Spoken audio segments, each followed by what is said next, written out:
आज का topic start करने से पहले जो प्रीवियस टॉपिक है उसको भी डिस्कस करेंगे। देखो बच्चा ध्यान से, पृष्ठ रज्जु के विषय में बताए थे, है ना।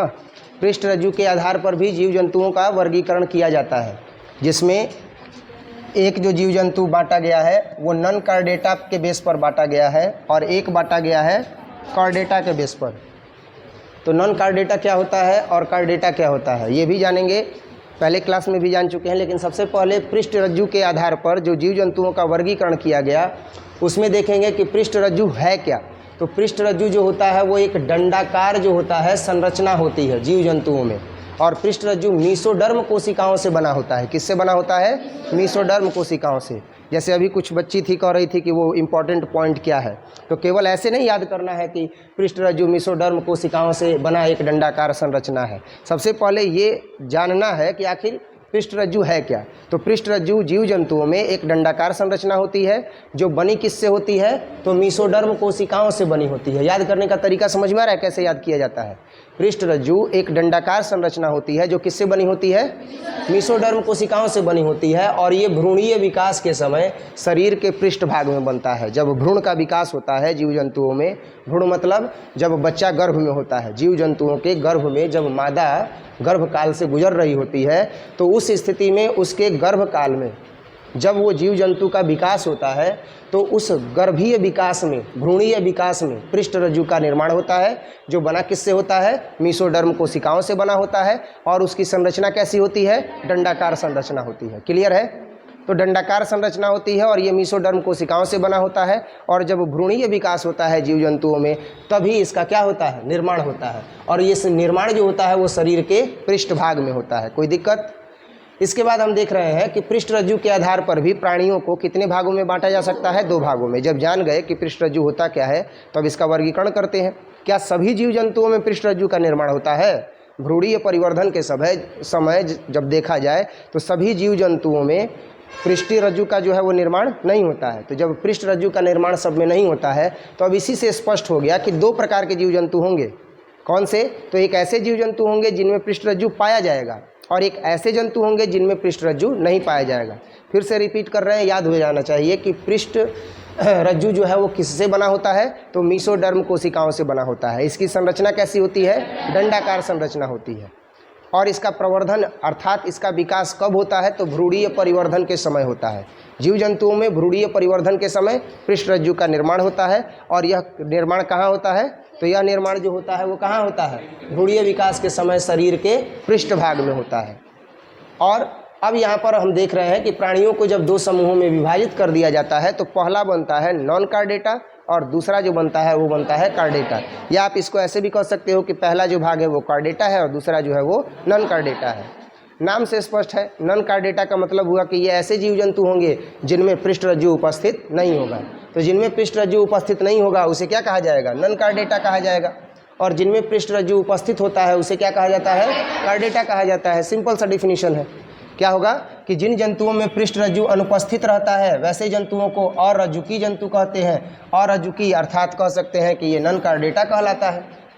और ऐसे जीव जंतु या ऐसे प्राणी जिनमें पृष्ठ रज्जु जो है वो युक्त होता है अर्थात पृष्ठ रज्जु जो है वो पाया जाता है तो वो क्या कहलाएगा? कार्डेटा कहलाएगा। अब यहाँ पर हम देख रहे हैं प्राणियों का वर्गीकरण, कि प्राणियों का वर्गीकरण क्या है। तो प्राणियों के वर्गीकरण में बहुकोशिकीय जो प्राणी होते हैं एनिमिलिया में, तो बहुकोशिकीय जो प्राणी होते हैं उन्हें उनकी संरचना के आधार पर वर्गीकृत किया जाता है, जिसमें कार्डेटा संघ आता है, पोरीफेरा संघ आता है, प्लेटीहेल्मिन्थीज आता है, एस्कोमाइसिटीज आता है। समझ में आ रहा है ना? तो ये सारे वर्गीकरण जो है वो प्राणियों के वर्गीकरण में देखे जाएंगे। तो ऊपर जितने भी वर्गीकरण का आधार बताया गया, पृष्ठ रज्जु के आधार पर बताया गया, इसके बाद बताया गया खंडी भवन के आधार पर बताया गया, संरचनाओं को आधार मान करके जिस प्रकार से जीव जंतुओं का वर्गीकरण किया गया, इन सभी वर्गीकरण के पश्चात अब जो प्राणी हैं उनका वर्गीकरण किया जाता है। तो प्राणियों के वर्गीकरण में सबसे पहला हम देखेंगे बहुकोशिकीय प्राणियों का वर्गीकरण। किसका देखेंगे? बहुकोशिकीय प्राणियों का वर्गीकरण, कि बहुकोशिकीय प्राणियों का वर्गीकरण कैसे किया जाता है, अर्थात एनिमिलिया का जो वर्गीकरण है वो कैसे किया जाता है। तो बहुकोशिकीय प्राणियों के वर्गीकरण में जो संगठन का स्तर होता है वो 2 प्रकार का होता है। एक होता है कोशिकीय स्तर और दूसरा होता है उत्तक स्तर या अंगतंत्र स्तर। बहुकोशिकीय में एनिमिलिया में या एनिमेलिया में कितने स्तर पाए गए? 2। एक पाया गया कोशिकीय स्तर और दूसरा पाया गया उत्तकीय स्तर या अंगतंत्र स्तर। और सममिति में उत्तकीय अंगतंत्र का सममिति तो पाया जाता है, कोशिकीय स्तर का नहीं पाया जाता है। यानी हम कह सकते हैं कि एनीमिलिया में संगठन के स्तर में कोशिकीय स्तर की संरचना व्यक्त करने वाले जीव जंतुओं में जो संघ पाया जाता है वो कौन सा है? पोरीफेरा, जो अभी बता रहे थे। यानी कि एनीमिलिया में बहुकोशिकीय स्तर में जो कोशिकीय स्तर के अंतर्गत पाया जाने वाला संघ है वो कौन सा है? पोरीफेरा है। और उत्तकीय अंगतंत्र संरचना का स्तर है, ये संगठन का स्तर है। इसमें अगर अरीय सममिति होगा तो अरीय सममिति में 2 गो पाया जाएगा, या तो सिलेंट्रेटा जिसको नाइडेरिया कहते हैं और दूसरा पाया जाएगा टिनोफोरा। इसके बाद अगर द्विपार्श्वीय सममिति होगी तो द्विपार्श्वीय सममिति का मतलब हुआ कि इसमें जो है वो प्लेटीहेलमिन्थीज पाया जाएगा जो बिना गुहा का होगा। प्लेटीहेलमिन्थीज जिसका एक ही मुख होता है, जिसका बाह्य छिद्र एक होता है, जिससे वह भोजन को ग्रहण भी करता है और पचे हुए भोजन को बाहर भी निकालता है, तो वो प्लेटीहेलमिन्थीज में आएगा, बताए थे ना। अब यहाँ पर हम देख रहे हैं कि कूटगुहीय में यानी कूट गुहा होता है इसमें, तो इसमें एस्कीहेलमिन्थीज आता है। सत्य गुहा युक्त होता है, गुहीय संरचना जिसमें होती है उसमें एनेलिडा आता है, ऑर्थोपोडा आता है, मोलस्का आता है, एकाइनोडर्मस आता है, एकाइनोडर्मस आता है, हेमिकार्डेटा आता है और कार्डेटा आता है। इस प्रकार से बहुकोशिकीय यानी कि एनीमिलिया का जो है वो वर्गीकरण किया जाता है। यानी मुख्य रूप से हमें अब अध्ययन किसका करना है? Porifera, Cnidaria, Ctenophora, Platyhelminthes, Aschelminthes, Annelida, Arthropoda, Mollusca, Echinodermata, Hemichordata और कार्डेटा। इतना अगर अध्ययन कर लेंगे तो ये एनीमिलिया का पूरा समूह जो है वो क्या हो जाएगा? खत्म हो जाएगा। एनीमिलिया का मतलब क्या हो गया? जंतु। एनीमिलिया का मतलब क्या हो गया? जंतु। तो हम पढ़ क्या रहे हैं? हम पढ़ रहे हैं प्राणी जगत, और प्राणी जगत के अंतर्गत जैसे ही ये सारा संघ पढ़ लेंगे ये पूरा का पूरा चैप्टर क्या हो जाएगा? फिनिश हो जाएगा। अब शुरुआत करते हैं। सबसे पहला है पोरीफेरा। सबसे पहला क्या है? पोरीफेरा, संघ पोरीफेरा। पोरीफेरा तो इसका संघ हो गया, इसीलिए इसको बोलेंगे संघ पोरीफेरा। और ये किसके अंतर्गत पढ़ रहे हैं? एनीमिलिया के अंतर्गत, बहुकोशिकीय के अंतर्गत पढ़ रहे हैं। तो बहुकोशिकीय के अंतर्गत जो है वो हमने देखा था कि संघ पोरीफेरा, कल भी इसके विषय में जो है वो चर्चा किए थे, वो अलग बात है कि वीडियो शूट नहीं कर पाए थे। तो संघ पोरीफेरा के विषय में सबसे पहले अरस्तु ने जो है वो अध्ययन किया था। किसने किया था? अरस्तु ने। सबसे पहला अध्ययन संघ पोरीफेरा का अध्ययन अरस्तु ने किया था, और उन्होंने इसे क्या कहा था? स्पंज कहा था। उन्होंने इसे क्या कहा था? स्पंज कहा था। और इसके बाद यानी कि रॉबर्ट ग्रांट, अरस्तु के बाद जो है वो रॉबर्ट ग्रांट ने जो है वो 1825 ईस्वी में ये प्रमाणित कर दिया था, ये पुष्टि कर दिया था कि संघ पोरीफेरा में जो जीव पाए जा रहे हैं वो क्या है? तो जंतु हैं। उन्होंने जंतु होने की पुष्टि कर दी, और साथ ही साथ उन्होंने इसे पोरीफेरा संघ के अंतर्गत रख दिया। किसके अंतर्गत रख दिया? पोरीफेरा संघ के अंतर्गत। किसने रखा था? रॉबर्ट ग्रांट ने रखा था। किसने रखा था? रॉबर्ट ग्रांट ने। यानी संघ पोरीफेरा का सबसे पहले अध्ययन किसने किया था? अरस्तु ने किया था। और 1825 ईस्वी में जंतु के रूप में संघ पोरीफेरा में जंतु के रूप में चिन्हित कर दिया गया और संघ पोरीफेरा में रखा गया। किसके द्वारा? रॉबर्ट ग्रांट के द्वारा। क्वेश्चन ऐसे ही पूछता है कि किस वैज्ञानिक के द्वारा संघ पोरीफेरा का जो है वो जंतुओं को पहचाना गया और संघ पोरीफेरा में रखा गया? तो रॉबर्ट ग्रांट के द्वारा। किस ईस्वी में रखा गया? 1825 में। सबसे पहले संघ पोरीफेरा का अध्ययन किसने किया? अरस्तु ने किया। क्वेश्चन टाइप समझ में आ रहा है कैसे आता है? सबसे पहले संघ पोरीफेरा का अध्ययन किसने किया? अरस्तु ने किया। इसके यानी इनके बाद, अरस्तु के बाद ऐसे कौन वैज्ञानिक हुए, जैव वैज्ञानिक या जीव वैज्ञानिक, जिन्होंने संघ पोरीफेरा में पाए जाने वाले जीवों को जंतु कहा और साथ ही साथ उन्हें संघ पोरीफेरा में स्थान भी दिया? अरस्तु। कब दिया था? 1825 ईस्वी में। और रॉबर्ट ग्रांट ना, अरस्तु नहीं, सॉरी, रॉबर्ट ग्रांट। और 1825 ईस्वी में स्पंज की लगभग कितनी प्रजातियां हैं? 10,000 प्रजातियां हैं, और अधिकतर प्रजातियां समुद्र में पाई जाती हैं या चट्टानों पर चिपकी रहती हैं। समझ में आ रहा है? अधिकांश प्रजातियां समुद्र में पाई जाती हैं और चट्टानों पर क्या रहती हैं? चिपकी रहती हैं। और इस संघ के अंतर्गत आने वाले जंतुओं को साधारणतः क्या कहते हैं? स्पंज कहते हैं। इसका शरीर या तो गोलाकार होता है, या इसका जो शरीर होता है या तो गोलाकार होता है, या इनका कोई भी विशेष आकार नहीं होता है। मतलब कोई परिभाषित जो है वो आकार नहीं होता है, बल्कि क्या होता है, गोलाकार आकार होता है। और ये निम्न कोटि के जो है वो बहुकोशिकीय जंतु होते हैं। इनमें शारीरिक संगठन जो होता है वो कोशिकीय स्तर का होता है। तो हम पढ़ रहे हैं एनीमिलिया ग्रुप में, तो ये तो बहुकोशिकीय स्तर होता है ना। तो बहुकोशिकीय स्तर में अभी इसमें बताया था कि ये किस स्तर का जंतु है, बहुकोशिकीय स्तर का जो है वो जंतु है। इसमें शारीरिक संगठन जो होता है वो कोशिकीय स्तर का होता है, और कोशिकीय स्तर का होने का मतलब हुआ कि इसमें उत्तक नहीं पाए जाते हैं। इसका सारा का सारा शारीरिक संगठन जो होता है कोशिकीय स्तर का होता है, और यह उत्तक रहित होता है, अर्थात इसमें उत्तक नहीं पाया जाता है।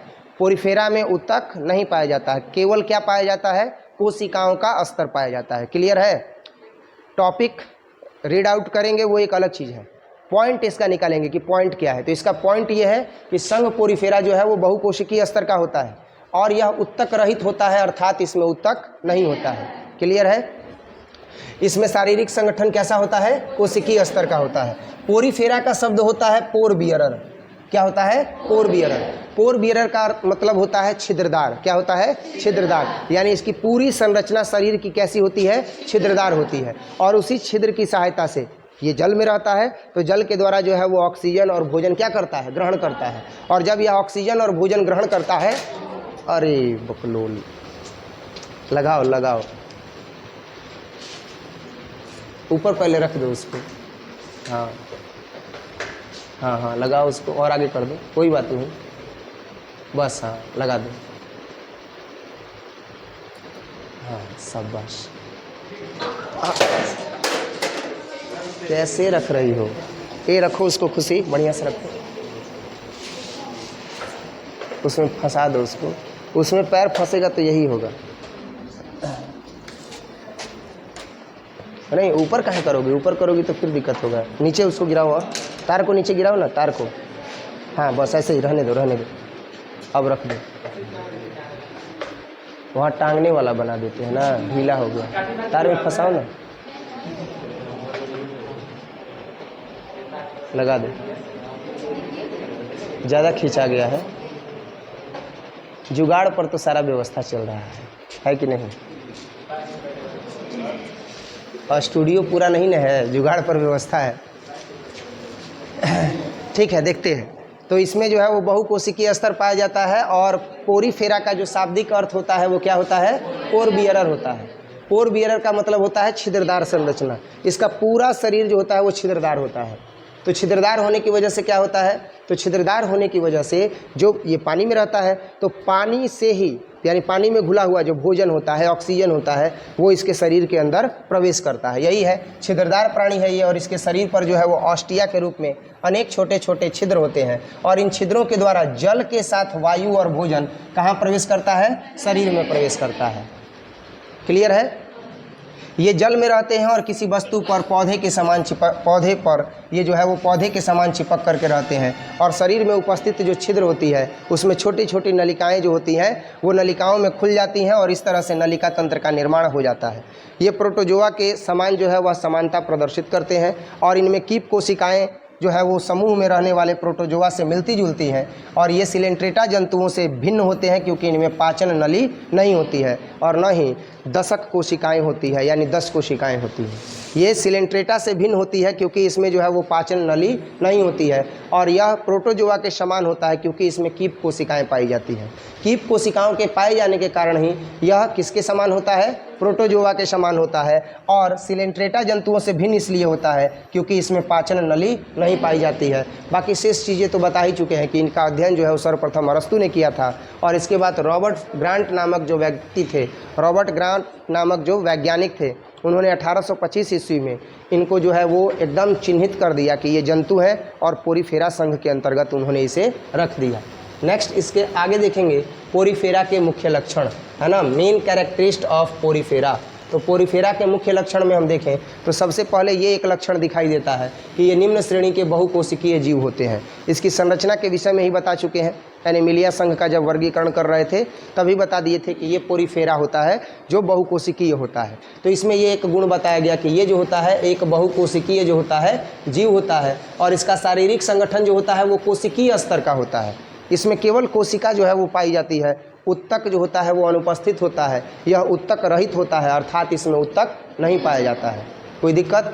इसमें उत्तक नहीं पाया जाता है और इससे यह स्पष्ट होता है कि यह उत्तकों एवं अंगों का इसमें क्या होता है, अभाव होता है। हो भी क्यों ना उत्तक और अंगों का अभाव, क्योंकि इसमें छिद्रदार जो है वो संरचना पाई जाती है ना।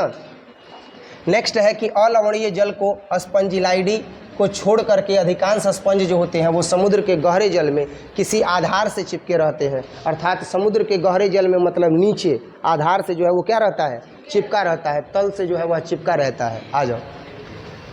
स्पंज जो होता है वो स्थानबद्ध होता है, वृंतहीन होता है, एकल या निवही होता है। क्या होता है? एकल या निवही होता है, वृंतहीन होता है और स्थानबद्ध होता है। स्थानबद्ध होने का मतलब कि एक स्थान से जहाँ पर यह चिपक गया ये वहीं पर चिपका रहता है। स्पंज का मतलब क्या हो गया? पोरीफेरा। तो जो पोरीफेरा है वह स्थानबद्ध होता है, वृंतहीन होता है, एकल होता है और निवही होता है। एकल और निवही होने का मतलब हुआ कि ये जहाँ पर चिपका रहता है अकेले चिपका रहता है, समूह में चिपका हुआ नहीं रहता है, ये एकल होता है। और निवही मतलब निवास करने वाला होता है। समझ में आ रहा है ना? तो ये जो पोरीफेरा होता है वो स्थानबद्ध होता है, एक स्थान पर चिपक गया समुद्र के तल में नीचे तो वहीं पर चिपका हुआ रहेगा। और समुद्र के तल में क्या कम गहराई में रहेगा? नहीं, अधिक गहराई में। समुद्र में अधिक गहराई में ये तल से चिपका हुआ रहेगा, तलबद्ध रहेगा, वृंतहीन रहेगा, एकल और निवही होगा। इसका नेक्स्ट गुण क्या है कि इसका जो आकृति होता है शरीर का वो अनियमित होता है, बेलनाकार होता है, अंडाकार होता है, शाखीय होता है, फूलदान के समान होता है, गद्देदार होता है और ये इसकी संरचना है। यानी इसके शरीर की संरचना जो है वो गद्देदार होती है। जैसे सोफा पर बैठते हैं तो गद्देदार लगता है, वैसे ही इसकी संरचना कैसी होती है? गद्देदार होती है। और इसकी आकृति अनियमित होती है, एक जैसा यह नहीं होता है, ये एक जैसा नहीं होता है, इसकी आकृति अनियमित होती है, बेलनाकार होती है। बेलन जिसका उपयोग तुम लोग जीवन भर करोगे, है ना, हथियार के रूप में, है ना। अभी पढ़ रहे हो, इसके बाद फिर जब गृहस्थी संभालोगे तो गृहस्थी संभालना ही है, सक्सेस भी हो जाओगे, मान लो पुलिस इंस्पेक्टर बन जाओगे, दरोगा बन जाओगे, कोई IAS वाईएस बन जाएगा, तो वो तो बेलन का उपयोग करना है ना। अब पता चला कि कोई कुछ बोला तो बेलन क्या बन जाएगा? हथियार बन जाएगा। तो इसका आकृति जो है वो बेलनाकार होता है, साथ ही साथ अंडाकार होता है, शाखी और फूलदान के समान और गद्देदार होता है। इसके शरीर के सतह पर जो है वो असंख्य सूक्ष्म छिद्र पाए जाते हैं। पोरीफेरा का मतलब ही होता है छिद्रदार संरचना, है कि नहीं। तो यहाँ पर हम देख रहे हैं कि इसमें जो है वो असंख्य सूक्ष्म छिद्र होते हैं जिसे ऑस्टिया कहते हैं और इन छिद्रों के द्वारा पानी स्पंज गुहा में प्रवेश करता है। ये या तो अरीय सममिति को प्रदर्शित करते हैं या ये कोई सममिति को प्रदर्शित नहीं करते हैं। ये द्विस्तरीय होते हैं और इसमें बाहर की ओर इनमें बाहर की ओर जो है वो पिनेकोडर्म तथा अंदर की ओर जो है वो कोएनोडर्म पाया जाता है ना। इसमें एक जो है वो पाया गया पिनेकोडर्म और अंदर की ओर जो है वो क्या पाया गया? कोएनोडर्म पाया गया। और इन दोनों के बीच जिलेटिनी अकोशिकीय मिकाइनिज्म होती है और मिकाइनिज्म में जो है वो कंकाल तत्व तथा मुक्त अमीबीय कोशिकाएं पाई जाती हैं। अब यहाँ पर ये बताया गया कि ये द्विस्तरीय होता है और द्विस्तरीय में इसके सबसे पहले स्तर में जो बाहर की ओर स्तर होता है उसमें पिनेकोडर्म पाया जाता है और दूसरा स्तर जो अंदर की ओर होता है उसमें क्या पाया जाता है? कोएनोडर्म पाया जाता है। जो बाहर है उसमें पिनेकोडर्म पाया जाएगा और जो अंदर है उसमें क्या पाया जाएगा? कोएनोडर्म पाया जाएगा। और इन दोनों स्तरों के बीच में जिलेटिनी पाई जाएगी और अकोशिकीय मिकाइनिज्म पाई जाएगी और मिकाइनिज्म में जो है वो कंकाल तत्व तथा मुक्त अमीबीय कोशिकाएं पाई जाती हैं। नेक्स्ट जो है वो ये बताया गया पोरीफेरा के विषय में कि इसके कुछ गुहाओं में कशाभिका जो है वो कोशिका के रूप में पाई जाती है, या कह सकते हैं कि कशाभिकाएँ जो है वो पाई जाती हैं।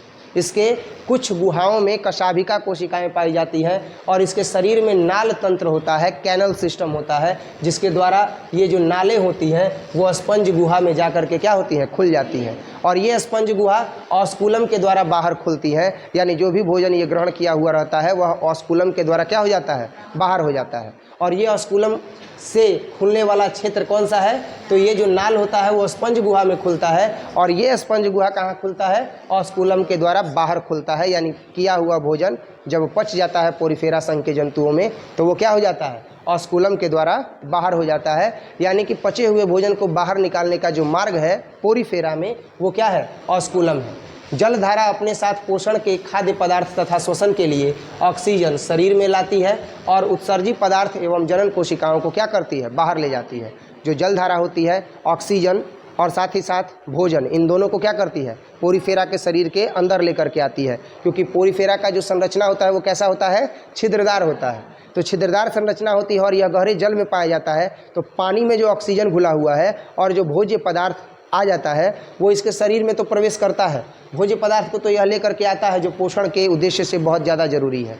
लेकिन ऑक्सीजन को भी शरीर में लाती है, पर उत्सर्जी पदार्थ जो होते हैं और जो जनन कोशिकाएं होती हैं उसको यह कहाँ लेकर के जाती है, बाहर लेकर के जाती है।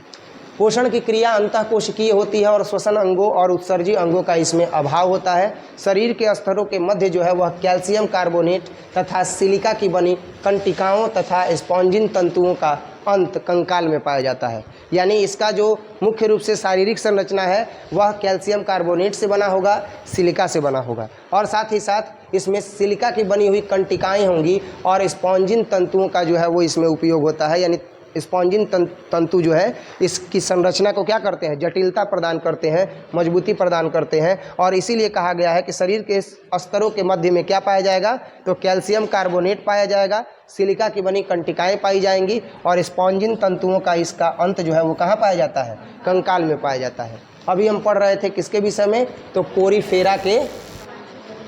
पोरीफेरा के सामान्य अभिलक्षणों के बारे में। अभी इसमें कुछ और पॉइंट है जिसमें ये पता चलता है कि ये लैंगिक और अलैंगिक दोनों का जनन करता है। यानी अलैंगिक प्रकार से भी जनन करता है और लैंगिक विधि द्वारा भी ये जनन करता है। ये दोनों तरह के जनन को संपादित करता है, अलैंगिक जनन भी करता है और लैंगिक जनन भी करता है। अलैंगिक जनन यह मुकुलन के द्वारा यानी मुकुलन विखंडन और जैम्यूल के द्वारा करता है और अधिकांश सदस्य जो होते हैं वो इसके उभयलिंगी होते हैं, परंतु सभी में पर निषेचन जो है वो पाया जाता है, क्रॉस फर्टिलाइजेशन होता है। पोरीफेरा संघ के जंतुओं में सबसे ज़्यादा क्या पाया जाता है, क्रॉस फर्टिलाइजेशन पाया जाता है। लेकिन इसमें अगर अलैंगिक जनन हो रहा है तो अलैंगिक जनन किसके द्वारा होगा, मुकुलन के द्वारा होगा, जैम्यूल के द्वारा होगा और विखंडन के द्वारा होगा। लैंगिक जनन जो होता है वो युग्मक जनन के द्वारा होता है। तो लैंगिक जनन जब भी होता है तो वो युग्मक जनन ही होता है, यानी उसमें युग्मक का क्या होता है, निर्माण होता है। तो पोरीफेरा संघ के जंतु कितने प्रकार के जनन करते हैं, 2 प्रकार के जनन करते हैं, लैंगिक जनन और अलैंगिक जनन। जब लैंगिक जनन करेंगे तो क्या होगा, युग्मक का निर्माण होगा, और जब अलैंगिक जनन करेंगे तो किसके द्वारा करेंगे, मुकुलन विधि के द्वारा करेंगे। मुकुलन विधि के द्वारा करेंगे तो या तो विखंडन होगा, जैम्यूल होगा, और अधिकांशतः इसके जो सदस्य होते हैं वो क्या होते हैं, उभयलिंगी होते हैं। अधिकांशतः सदस्य जो होते हैं पोरीफेरा के वो उभयलिंगी होते हैं, परंतु सभी में क्रॉस फर्टिलाइजेशन होता है, अर्थात कि पर निषेचन पाया जाता है। कोई दिक्कत। साथ ही साथ जब लैंगिक जनन होगा तो क्या होगा, तो गैमीटोनी जो है वो बनेगा, अर्थात युग्मक जनन होगा। निषेचन जो होता है वो आंतरिक होता है। क्या होता है, आंतरिक होता है। जो निषेचन की क्रिया होती है वो आंतरिक होती है। मनुष्यों में भी निषेचन की जो क्रिया होती है वो क्या होती है, आंतरिक होती है। शरीर के कोशिकाओं के विभेदन एवं निर्भरता के सीमित स्तर के कारण पुनर्रचना जो है वो और पुनर्उद्भवन जो है वो अद्भुत क्षमता इसमें पाई जाती है। यानी शरीर की कोशिका इसकी इतनी विभेदित होती है कि इसका पुनर्रचना हो जाता है, यानी फिर से यह क्या हो जाता है, अपने आप को जल्दी से रिकवर कर लेता है। अगर इसको कोई चोट लगता है, कोई क्षति होती है, तो इसके शरीर की संरचना ऐसी है, पहले ही तो बताए हैं शरीर की संरचना कैसी है, कोशिकीय है। कोशिकीय है कि बहुकोशिकीय है, बहुकोशिकीय है। तो जैसे ही चोट लगता है तो कोशिकाएं फिर क्या हो जाती हैं, तुरंत वहाँ पर बढ़ जाती हैं, और जब बढ़ जाती हैं तो यह इसके शरीर की संरचना को पुनर्रचना जो है वो संपूर्ण कर देती है, यानी रिकन्स्ट्रक्शन जो है वो हो जाता है, और पुनर्उद्भवन की अद्भुत क्षमता इसमें उत्पन्न हो जाती है। पूर्णभजी विदलन तथा परिवर्धन अप्रत्यक्ष प्रकार का होता है, और स्वतंत्र जीवी लाव अवस्था को एम्फीब्लास्टुला या परकाइनोमुला के आधार पर जो है इसे बांटा जाता है, या कह सकते हैं कि इसमें स्वतंत्र जीवी लाव अवस्था को क्या कहा, स्वतंत्र जीवी लाव अवस्था का मतलब हो गया कि ये स्वतंत्र होकर के और जीवन जीता है, यह किसी पर निर्भर नहीं रहता है, और इसी अवस्था को क्या कहा जाता है, तो एम्फीब्लास्टुला कहते हैं या पैरेनकाइनमुला कहते हैं। और उद्विकास की दृष्टि से इन्हें अंधी गली माना जाता है। उद्विकास की दृष्टि से इन्हें अंधी गली इसलिए माना जाता है क्योंकि यह समुद्र की गहराई में बहुत नीचे पाए जाते हैं, और समुद्र की गहराई में नीचे पाए जाने के कारण ही इन्हें क्या कहा जाता है, तो अंधी गली के नाम से जो है वो माना जाता है या जाना जाता है। और इसके बाद पोरीफेरा का जो कंकाल स्तर है वो पोरीफेरा का कंकाल स्तर कितने वर्गों में विभाजित है? 3। अभी ये टॉपिक कंप्लीट नहीं हुआ है और पोरीफेरा के कंकाल स्तर के आधार पर इसे 3 भाग में बांटा गया। पहला है वर्ग कैल्केरिया, दूसरा है वर्ग हेक्सोक्टिनेलिडिया या हाइलोसियोंजी, और तीसरा जो है वो है हेमोसैंजिया। तो इन तीनों के बारे में पढ़ेंगे अगले क्लास में। यही 3 प्रकार है ना, और फिर इसका एग्जाम्पल है। आज के क्लास में केवल इतना ही, अगला क्लास होगा मैथ का।